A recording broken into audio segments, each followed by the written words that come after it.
Welcome to Chovera Artístico. We are here in Poblenou, and we're here actually with somebody I really was looking forward to interview, Anna Milena. Anna, how are you? Very good, and you? Thank cheers. you. So we have a little cheers Yeah. on the coffee. Yeah. Cheers. Again, excited to have this conversation with you at your studio. So you're German and Colombian? Yes, I have Colombian roots. I grew up in Germany, and my mom is German and my dad's Colombian. So yeah, I grew up in a small town next to Frankfurt called Darmstadt. Darmstadt. Darmstadt, Nice. yeah. It's like a university town, and 5 years ago I came to Barcelona, and it was always like, I never planned things out. It was after COVID, and Yeah. I always wanted to like live abroad and learn another language. Nice. I mean, I knew some basic Spanish from my dad, but at home we always spoke German, so I wanted to start to speak the language fluently. Okay. And And sorry that I interrupt you, but you say that your dad is from Colombia. Yes. And how is it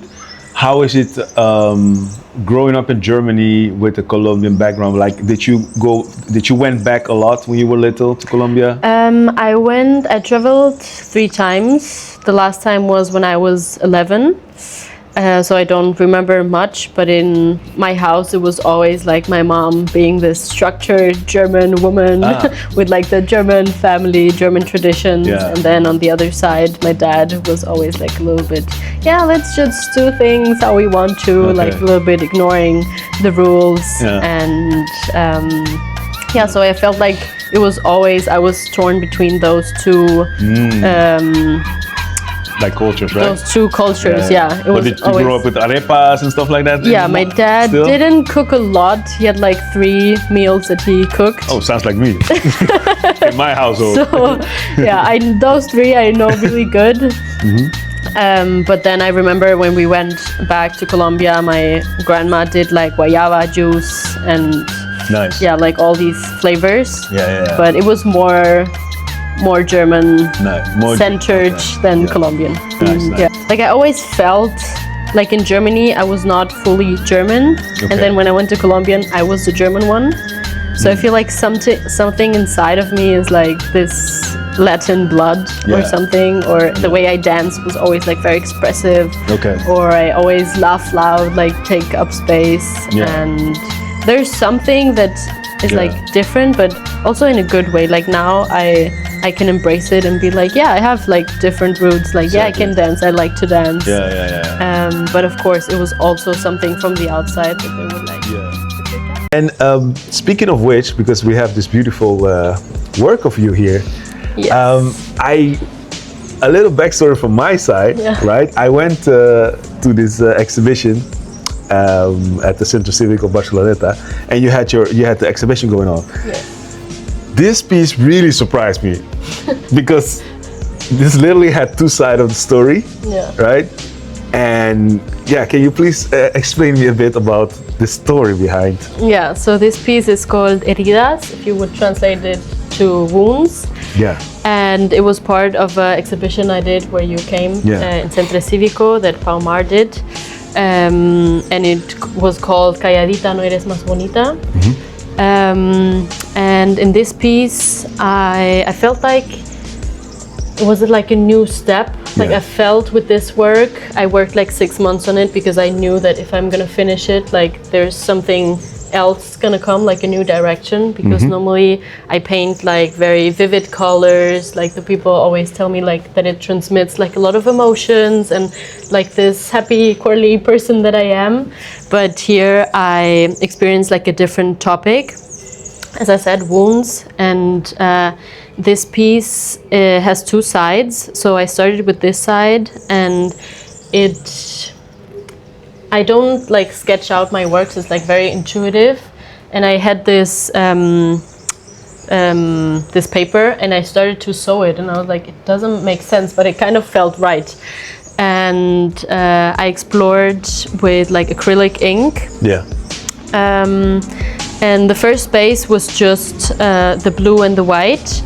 And then I had it like in the corner for a very long time. I was like, there's something that I want to explore. And in this time I was going to therapy a lot. I started my master's in art therapy, so I started to like look at all my shadows and do like inner inner work, and I was like, this piece like calls me to just allow to like also show my wounds to the world, and also like show the other side of the Anna that I normally hide.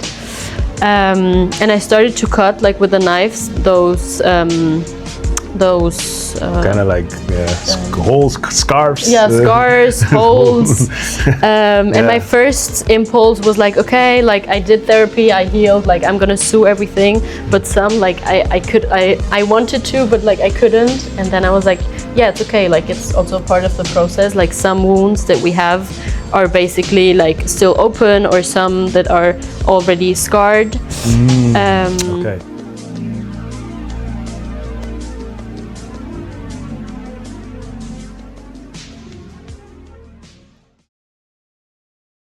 See, you just created a beautiful big piece of canvas, right, compared to the other one. Yeah, it's one of the biggest. Yeah, I mean, I noticed a snail.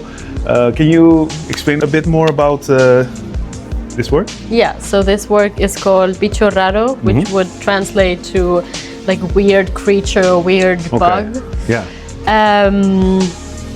And with this work, I wanted to embrace like feeling a little bit weird, like even in Germany, like being this little weirdo, or also when I arrived here, like I couldn't speak the language. I was figuring out a lot of stuff. Yeah. And I also like this part about me that sometimes I'm like, like a little bit weird, and to embrace like this side. I didn't think of it before I started this work, but this was also one of the goals where I wanted to get like a big studio where I have space where I can paint like this huge works, like it's bigger than me literally. Yeah, exactly. Nice.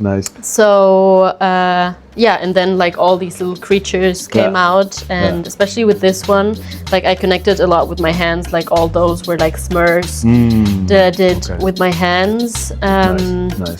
Yeah, and that's how this work kind of came along, and also I needed to do it like big, because I had this idea of like when you come into a room and you feel like super big, and like even like carrying it, like it's difficult, and it needed to like take up space, and people would look at it and be like, oh, like that was the sensation that I was feeling. Like I love it, but also sometimes I look at it and I get like this, there's so much going on, like it's almost overwhelming. It's huge, it's bigger than me.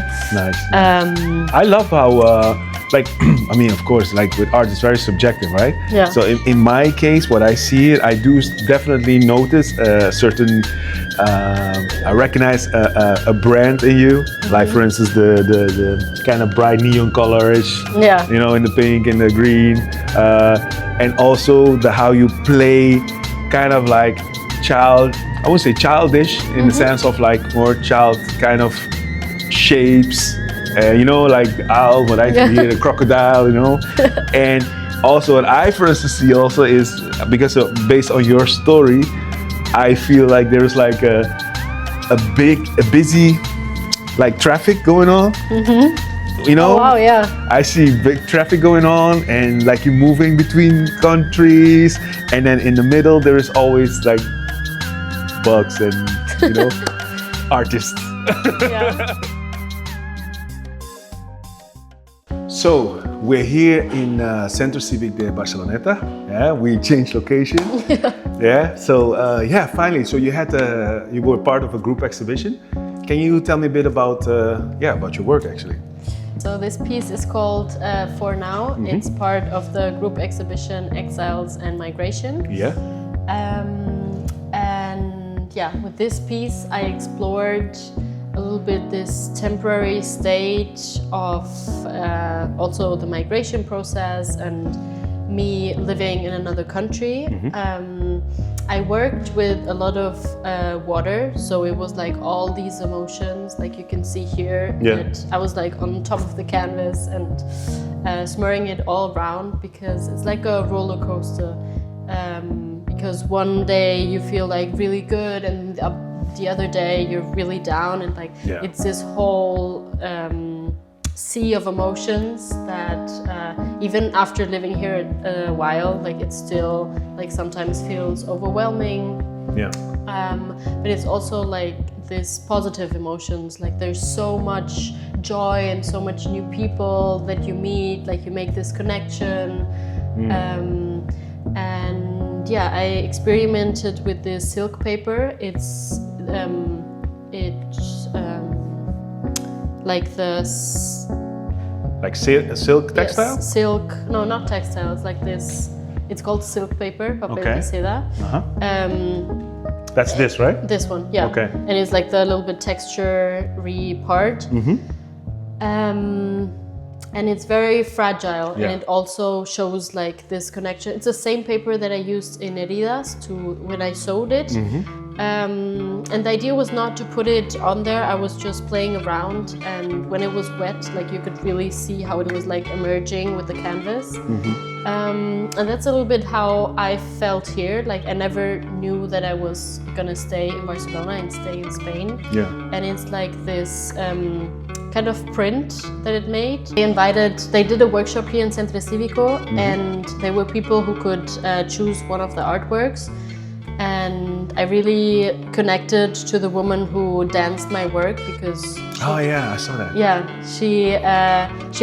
she came from Italy, and she told me like that this work like spoke to her because she did it like very moved and did like a lot of circle emotions, like fluent and stuff. Fluent emotion, yeah. And it was so interesting to see another artist like interpreted your work. Like we never spoke, and then on the when they danced it, the inauguration, I just met her, and first she danced it, and then I was like, wow, the impact that art can have, like it's so different. Okay, Anna, so thank you so much for showing me your artwork at the Centro Cívico. Thank you so much for the interview. Yeah, thanks, which was like a block away. Yeah, and basically I wanted to ask you, like, since we're already wrapping up our conversation, imagine someone watching this, an artist somewhere in the world, right, who just arrived at a city. Let's say I arrive in New York or in London, and who has the same story as you, right? What kind of advice would you give this person? I think I would just tell them, like, just go for it. Like, just all the things you want to do. Yeah.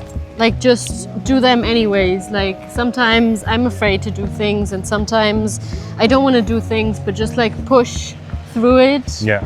And just do them anyways. Yeah. Like, there's never the perfect moment, or even like writing down the things you're scared to do, and just do them. So overcome your fears. Overcome your fears. Okay. Yeah, and also like be a little bit awkward, be a beginner. Yeah, be a beginner maybe. Just be a beginner. Yeah. Nice. Start things because you want to start them. Nice. And nice. be true to the person who you are, because Nice. you're unique. And there's also something you mentioned in the studio to me about this thing about